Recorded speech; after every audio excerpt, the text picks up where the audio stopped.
In the new movie Jurassic World Rebirth, the trailers are showing off 3 Spinosaurs hunting Scarlett Johansson and the expedition team alongside a Mosasaurus. These 3 Spinos look vastly different from the one we last saw in Jurassic Park 3, and in this video, I wanted to dive into the movie's lore and compare and contrast the new creatures to the old one, along with all of the other trailer information stating that they're going back to the origins of Jurassic Park. So this is definitely something that has gotten a lot of people talking, and I personally think it could be a pretty big thing for the franchise.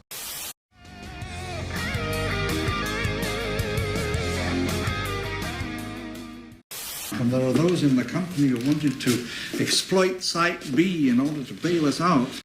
What's going on, guys? Hope you're all doing well. Now for today's video, I wanted to dive into the idea of the Spinosaurus actually not being a clone made all the way back in the days of the first Jurassic Park. It could be, and I'll dive into both theories, but the reason I think this new theory may actually hold more water is because there's a big part of the synopsis that I've seen a lot of people, including myself, kind of bypass after the trailer came out. The movie does say that this is supposed to be the original research facility for Jurassic Park. This island was the research facility for the original Jurassic Park.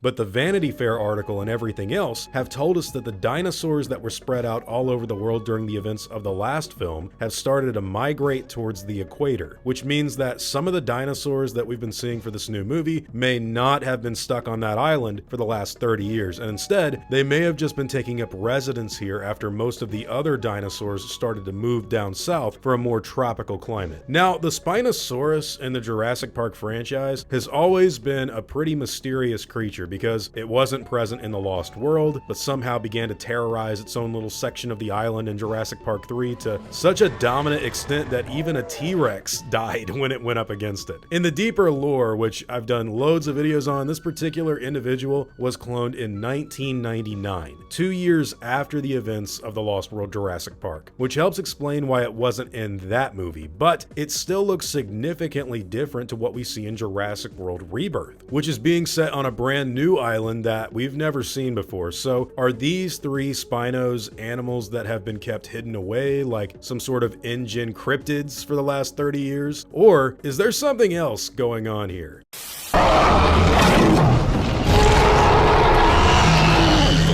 The new species of Spinosaurs have a wildly different design, different sails, different skull shapes, different body postures. All of it is way more based on the 2010s paleontological research and theories that have been done in the last few years. So, what if these dinosaurs are actually just new clones that have migrated south alongside the Mosasaur and just found themselves back to where it all began? Because Hammond knew the Las Cinco Muertes archipelago and Isla Nublar and even this island would always be good for the animals no matter what climate they'd find themselves in. It's almost like a little bit of providence in relation to the dinosaurs for Jurassic Park as a universe. So this theory would help explain a lot of the new different looking dinosaurs that we saw in the trailer, and it actually does get some backup evidence in the Vanity Fair article. And if InGen in fact did not clone a Spinosaurus before the events of the Lost World, and the same is true for even the Quetzalcoatlus and Mosasaurus, or at least these versions of the animals, that means they were creatures that were made elsewhere and eventually found their ways down here where the old school Jurassic Park animals are still surviving. If this is true, it helps explain why the dinosaurs are so wildly different looking when you compare them with one another. But if it's not true, it means Jurassic Park was hiding all kinds of wild animals we never heard about for literally decades, including the D-Rex, which we're going to talk about in a second. Truthfully, I don't know what the explanation for all of this will really be in the film, but I think we're going to need a better backstory for the island in general, because if that doesn't make any sense, everything else kind of falls apart. So here's my brief theory that I think could help explain what it is that's going on here. Come on!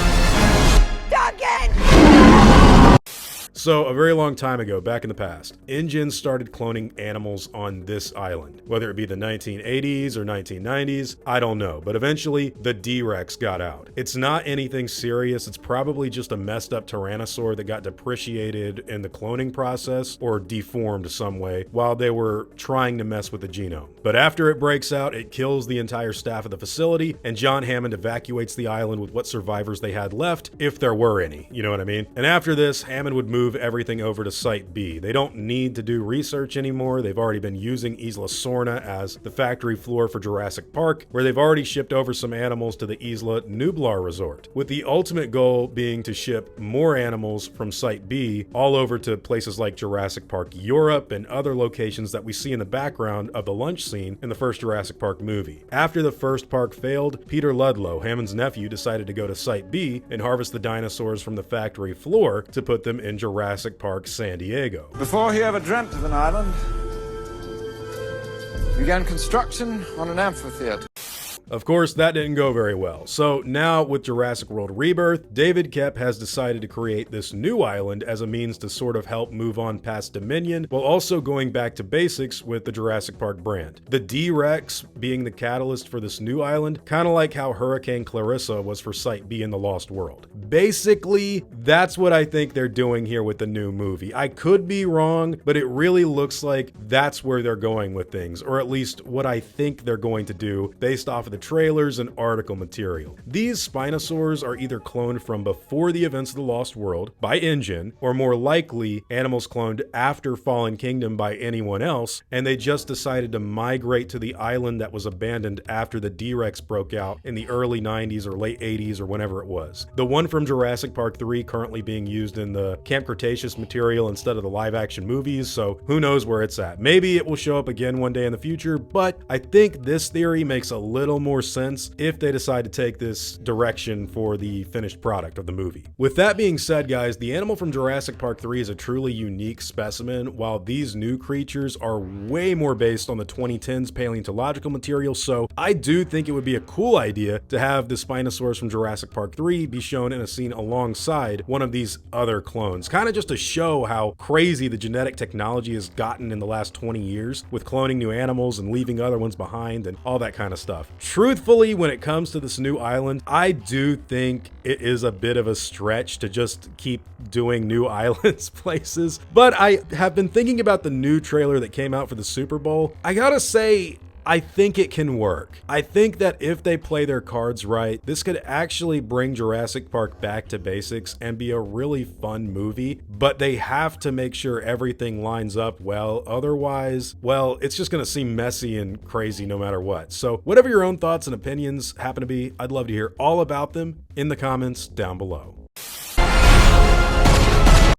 Now, before I go, I want to thank everyone that's helped me build my channel over the years. I'd also like to thank every one of you guys who've watched my stuff. You've all been extremely cool to me. If you enjoyed the video, I'd appreciate a like and hope that you'll consider subscribing. God bless you all. Christ is King. See you guys in the next video, and as always, take it easy.